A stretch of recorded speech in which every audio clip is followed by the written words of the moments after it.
Okay, Rob, how old are you now? That's where we're starting. There we go. Yeah. I am 38. I'm going to be 39 this year. Yes. Man. Vert Gladiator all these years. How did you end up on 2 wheels rather than 4 wheels? Because I know you rode one of these when you first started. I did. And then how'd you graduate to the 2 wheels? I hated not having anything to hold on to. I felt like this is going to result in bad if I don't have anything to hold on to. So yeah, I just Bikes. And you know, years later, after traveling so much and seeing you guys travel and seeing us travel. Yep. Put one of these on your arm, you go walk right through the airport. Your bags are like a little backpack, skateboard. We got bike, big golf-looking bag, and we have to be like, no, it's golf equipment. So you get charged. Do you get charged? Do you get not only do you get charged because it's a bike or whatever, but do you ever pass it off like, oh no, it's just golf club? Well, they say, oh, so you're going to hit the sticks? I'm like, yep.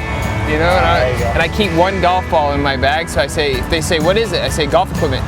You know, so I can't be caught lying, so I just pull out the golf ball and the tricks of the trade. Yep. So I get a call the other day from Fred Macdonald, an old, you know, the old BMX I used to ride. And he says, hey, Greg Souza is having a cookout on July 3rd, which is the ramp that you came down with Keith Eklund, and that was the first time. You were like 12, I think. And I think I was 12. Yeah, I was 12 or 13. You're like 12, and I was like 14 or something. And I get to this half pipe, and there's like a quarter pipe there, and a quarter pipe there, and 20 feet of flat bottom in between it. I was like, what? Because the bikers like to pedal across the flat bottom or something?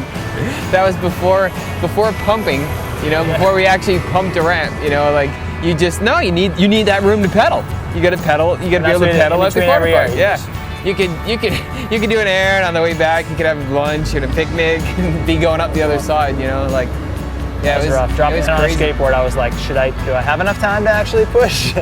You skated Water Brothers a couple times, right? The ramp on the beach that was right next to the shop. Yep. Oh yeah. Yep. Went down there for some contests every once in a while. That was Sid Abruzzi, the package. Yes.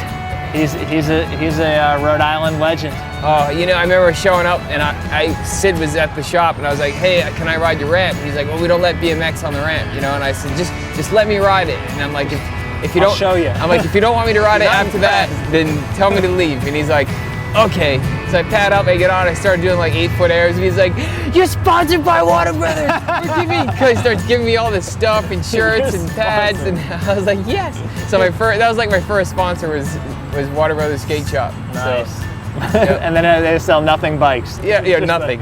It's so funny because I grew up, you know, at Skate Hut and riding with all, you know, you guys and all the skaters all the time. And then ESPN started doing all their contests and stuff, and you know, we had a bike ramp.